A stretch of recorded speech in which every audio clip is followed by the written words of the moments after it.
नमस्कार, मैं Sumit Tiwari the newspaper में आप सभी का बहुत बहुत स्वागत है।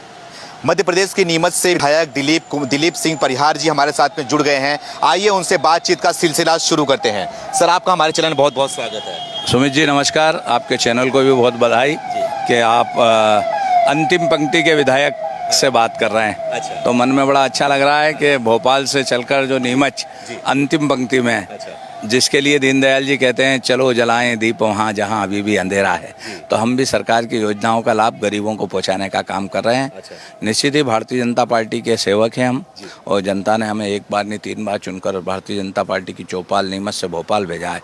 यहाँ से करोड़ों अरबों रुपये लाकर हमने नीमच में खर्च किया है। अच्छा। और ऐसी प्रैक्टिकली कई किस्से हुए हैं मेरे साथ। जैसे एक बार मैं एक हिंदू सम्मेलन में था। अच्छा। एक आदिवासी बहन आई, मेरे पास बोलेरो गाड़ी थी, कि भैया हमारी भाभी के पेट में तकलीफ़ है, क्या आप स्टेशन छोड़ सकते हो अस्पताल तक। हमने, मेरे सारथी था जो महामंत्री भी था हेमंत हरित, उसके साथ में गाड़ी भेजी। योग से फाटक बंद थी, जब फाटक से गाड़ी निकली तो धचके में उसके डिलीवरी हो गई। तो मन में बड़ी साथ में नामन थी, तो उसने वहाँ पर्दा डाल के डिलीवरी कराई, पर उसको घर छोड़ा। ये घटना जब हमने बताई तो मुख्यमंत्री जी ने राजमाता जननी योजना चलाई। अच्छा। हमने कहा था कि मुख्यमंत्री जी, गरीब को आने में गांव से सड़कें नहीं है, तकलीफ़ पड़ती है, तो उनने जननी योजना चलाई। तो आज कहीं भी फ़ोन करो, कोई डिलीवरी वाली बहन को ले जाना हो तो जननी योजना की गाड़ी ले जाती है। जच्चा बच्चा हो जाता है तो घर छोड़ के आती है। जापे के लड्डू खाने के भी पैसे मध्य प्रदेश की सरकार दे रही है।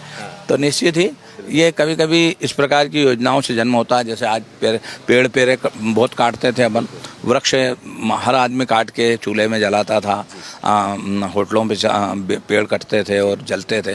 मगर देश में एक ऐसा व्यक्ति आया, देवदुर्लभ प्रधानमंत्री, जिसने पेड़ भी कटना बंद हो गए और बहनों के आंखों में आंसू भी बहना बंद हो गए। उज्ज्वला गैस कनेक्शन उन्हें दे दी। तो पहले रद्दे के मकान होते थे, छत टपक टपक करते थी, आज पक्के मकान दिए प्रधानमंत्री जी ने। सबका साथ, सबका विकास, सबका विश्वास, सबके प्रयास से वो काम कर रहे हैं। तो एक अद्भुत चमत्कार देश की धरती पर हो रहा है। देश उठ रहा है अपने पैरों, निज गौरव के गान से। और जो अंतिम पंक्ति में बैठा है व्यक्ति, उसको सरकार की बहुत सारी योजनाओं का लाभ मिल रहा है। आपने बताया कि प्रधानमंत्री के द्वारा सारी योजनाओं का लाभ मिल रहा है, लेकिन आज बात होगी नीमच विधानसभा की। आज बात होगी दिलीप सिंह के बारे में कि दिलीप सिंह ने अपने क्षेत्र के लोगों के साथ में और उनकी लोगों के लिए क्या किया, कैसा काम किया।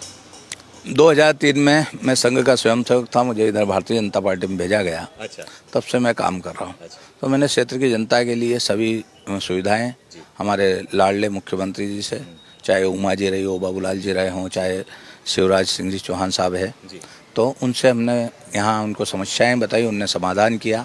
वहाँ एक मेडिकल कॉलेज दे दिया है जो आज बनकर तैयार हो गया है। 5 मंजिला बिल्डिंग बन गई है। स्वास्थ्य की सुविधाएं हो गई, वहाँ ट्रामा सेंटर हो गया है।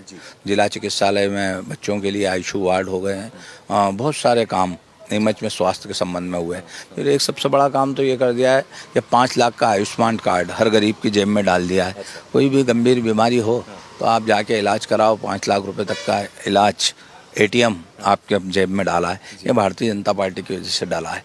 तो निश्चित ही जब अच्छे काम करते हैं लोग तो दुआएं मिलती है, और दुआओं की वजह से आपने देखा होगा अभी 18 महीने तक झूठ बोलकर नीमच के पास में पिपलिया मंदिर में एक राहुल बाबा, जो इनके पार्टी के अध्यक्ष थे, वो आए थे। उनने कहा था 2 लाख के कर्जे माफ, स्व सहायता समूह माफ, बहनों को हम भत्ता देंगे। उनने वचन दिए थे, वचन पूरे नहीं किए, तो वो उनकी बद्दुआओं की वजह से चले गए गरीबों के। और शिवराज मामा चौथी बार मुख्यमंत्री बन गए, जो गरीबों के अनेक काम कर रहे हैं। आप देखो, लाडली बहना बनी है। आज गैस की टंकी 450 रुपये में बहनों को मिल रही है। नहीं तो एक बहन का, बेटी का अपने पाँव पूजें।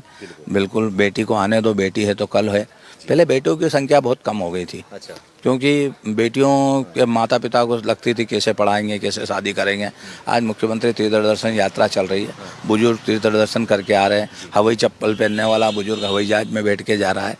तो ऐसे बहुत सारे काम मध्य प्रदेश की सरकार ने और सरकार के मुखिया ने किए हैं। मुख्यमंत्री कन्यादान होती है, एक तरफ विवाह होता है, पंडित जी मंत्रोच्चारण करते हैं, एक तरफ निकाह होता है, मौलवी कलमा पढ़ते हैं, एक छत के नीचे 2 के विवाह होते हैं। मुख्यमंत्री 55,000 रुपये उनके कन्यादान करते हैं। तो ये अद्भुत चमत्कार, कोई भेदभाव नहीं। और ये चमत्कार मध्य प्रदेश की धरती पे हुआ है। जो बीमारू मध्य प्रदेश था, आज स्वर्णिम मध्य प्रदेश बना। हर क्षेत्र से मध्य प्रदेश सक्षम बना है। पीने के पानी से लेकर सिंचाई के पानी तक की व्यवस्था हुई है। नीमच में जलाभिषेक का कार्यक्रम मुख्यमंत्री जी ने, शिवराज जी ने किया था। उनने एक संदेश दिया था, गांव का पानी गांव में रोके, खेत का पानी खेत में। हमारे यहाँ उनने बहुत सारी जल योजनाएं बनाई है। जो अंतिम नीमच जिला था जहाँ 800 बोर करने के बाद पानी नहीं आता था, राजस्थान से लगा होने की वजह से, मगर मुख्यमंत्री जी ने जलाभिषेक कार्यक्रम किया। गांधी सागर का पानी आज वो नीमच जिले में ला रहे हैं। हर घर मोहल्ले में, हर मजरे में, टोले में टंकी बन रही है, पाइपलाइन डल रहा है, नल खोल रही है, बहनें पानी भर रही है।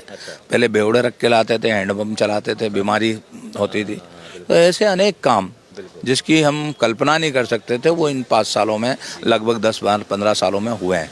जैसे आपने बताया कि पानी की समस्या बहुत बड़ी समस्या हुआ करती थी। ये खास तौर पे मध्य प्रदेश की बात करें तो यहाँ बहुत पानी जो स्तर था बहुत नीचे हुआ करता था। लेकिन जो मोदी जी का सपना था हर घर नल, तो क्या वाकई में आपके क्षेत्र में हर घर तक नल पहुंच पाया? पानी की किल्लतें जो थी वो दूर हो पाई है कि नहीं है? मेरे विधानसभा में आप कभी पधारे हैं? नीमच जो अंतिम छोर है उसमें गांधी सागर का पानी है, नीमच में आया। बड़े बड़े पाइपलाइन डले, उनसे छोटे पाइप कनेक्ट हुए, गांव में टंकी बनी।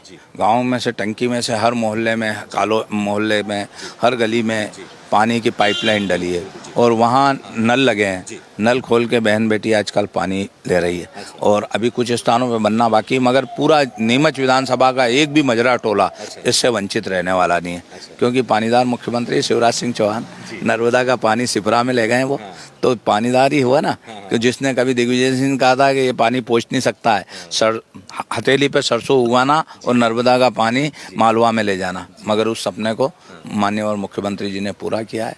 तो निश्चित ही काम बहुत हुए हैं। खास तौर पे इस